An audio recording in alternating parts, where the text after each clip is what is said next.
नमस्कार, मेरा नाम है डॉक्टर पुरु धवन और आज इस वीडियो में हम जानेंगे डायबिटीज़ के बारे में कि डायबिटीज़ किस तरह से पार्किंसन पेशेंट को नुकसान पहुंचाती है।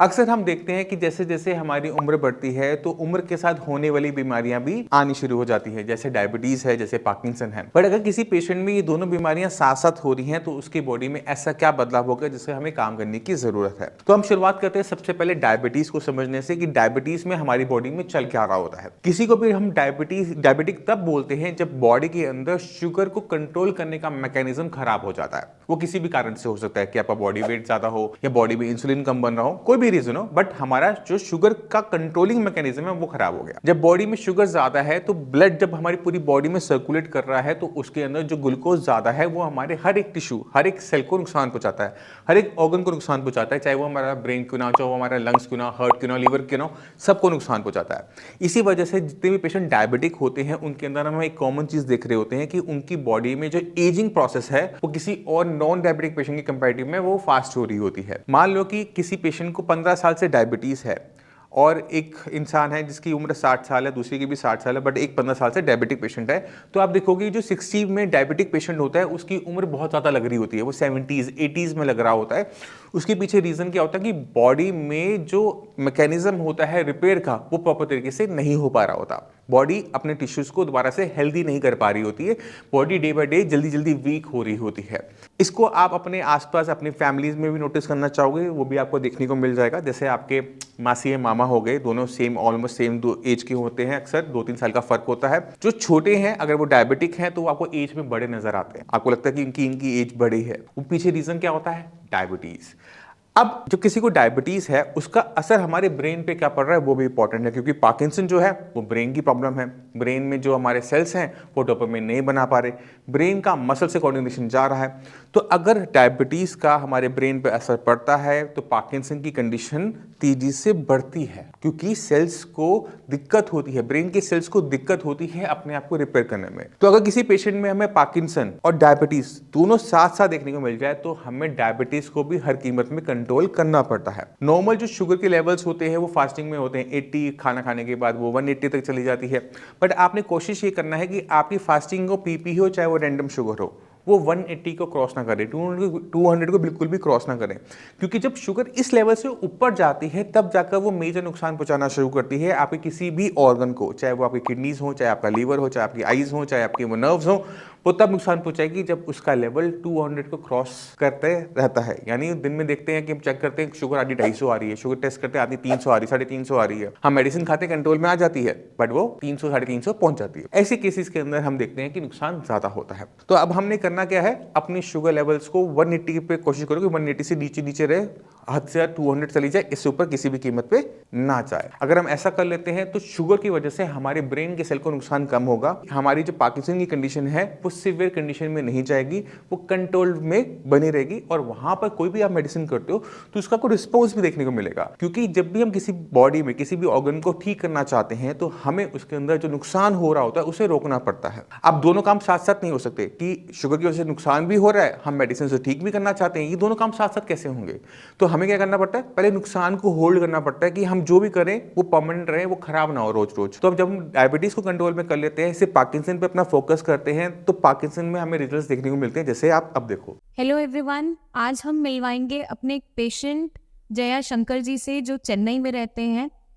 पहले इनिशियली जब विजिट किया था इनके हाथों में ट्रेमर्स काफ़ी ज़्यादा थे और बहुत सी तकलीफ़ें स्टार्ट हो गई थी सिंस लास्ट आपका 4 साल से। तो अपनी ज़ुबानी ये बताएंगे कि ड्यूरिंग द ट्रीटमेंट इनको क्या क्या रिलीफ मिला है, कितना बेटर होता चले जा रहा है कंडीशन, क्योंकि ये पहले से काफ़ी लंबे समय से डायबिटिक भी रहे हैं।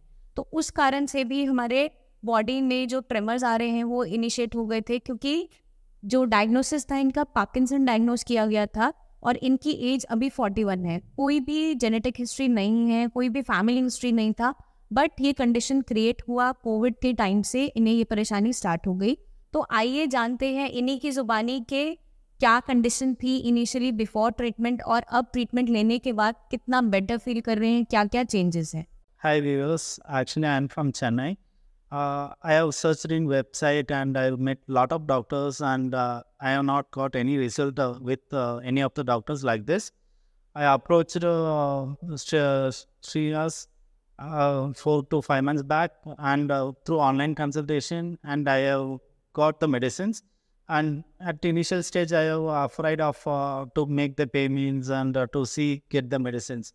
After 2 months, I realized that something is happening in the changes in my body as well as in the mind, and the stress is getting released.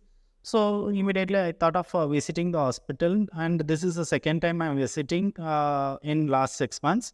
This is personally I like to visit and say thanks to the doctor, and I feel better now compared to the 4 months back.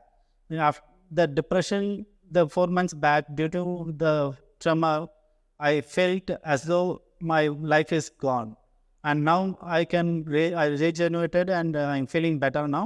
It's thanks to Shreyas. Jayashankar ji, you would like to tell anything to the audience, like how the problem started and what the allopathic doctors told that was the problem very severe, or what kind of symptoms you were facing, and what was the diagnosis at that time? From others or others? From others. Other doctors. Okay. Actually, by initial stage, I got the trauma lightly in the right leg, and it is started to the right hand. And then I realized and got the consultation with the neurologist doctors. They said it will be a Parkinson, and they've given the medicine for the Parkinson. Regular tablets is not worked out for me. And then I tried to another doctors, Ayurvedic doctors and Siddha. They said that it will be like a stroke. It is like a one-side paralysis. So after that, I'm continuously taking medicine for that also. Then that also has not worked for me, and the stress level is not reduced, and the disease is getting increased day by day. So I thought of searching in website and other things, and I came to know that this hospital is the number one in treating this treatment for Parkinson.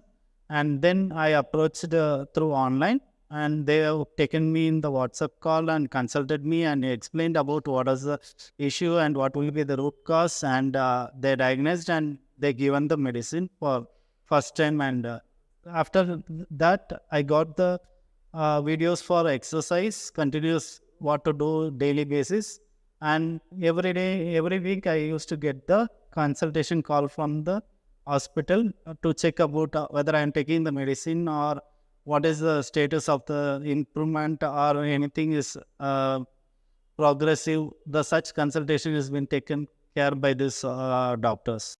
तो आपने खुद देखा कि Parkinson patient के अंदर आराम लेकर आना बहुत इजी काम होता है, बट शर्त ये होता है कि जो कंडीशन है, जो बॉडी के अंदर एनवायरनमेंट है, वो फेवरेबल होना चाहिए। क्योंकि कोई भी चीज तभी पनपती है, तभी ठीक होती है, तभी वो बढ़ती है जब उसको एक अच्छा एनवायरनमेंट मिले। अगर आप किसी सिटी में रहते हो, वहाँ पे पानी अच्छा है, लाइट अच्छी है, वहाँ पे लोग अच्छे हैं, तो भी आप वहाँ पर फ्लरिश हो रही है, तभी आपका शहर बढ़ रहा होता है। अगर इसी तरह से हमारी बॉडी के अंदर एनवायरनमेंट अच्छा है कि वहाँ पे फूड अच्छा जा रहा है, एक्सरसाइज अच्छी मिल रही है, खाना अच्छा मिल रहा है, हमारा डायबिटीज नहीं है, बीपी नहीं है, तभी हमारी बॉडी के अंदर वो एनवायरनमेंट तैयार हो पाता है जहां पर हमारी बॉडी के सेल्स अपने आप को रिपेयर कर पाते हैं। क्योंकि मेडिसिन सिर्फ वो एनवायरनमेंट तैयार करती है जहां पर बॉडी अपना नॉर्मल फंक्शंस कर सके। क्योंकि अगर आप एग्जांपल से समझाने की कोशिश करता हूँ, मान लो कि आपके कहीं भी कट लग जाए, घाव लग जाए, तो हम उसकी सफाई करते हैं, हम उस पर एंटीसेप्टिक लगाते हैं, हम एंटीबायोटिक खाते हैं। अब हमने ये किया, उससे कभी घाव नहीं बढ़ता, घाव तो अपने आप ही बढ़ता है, वो वुंड है अपने आप हील अप होता है। हमने सिर्फ क्या दिया था उस वुंड को? एनवायरनमेंट।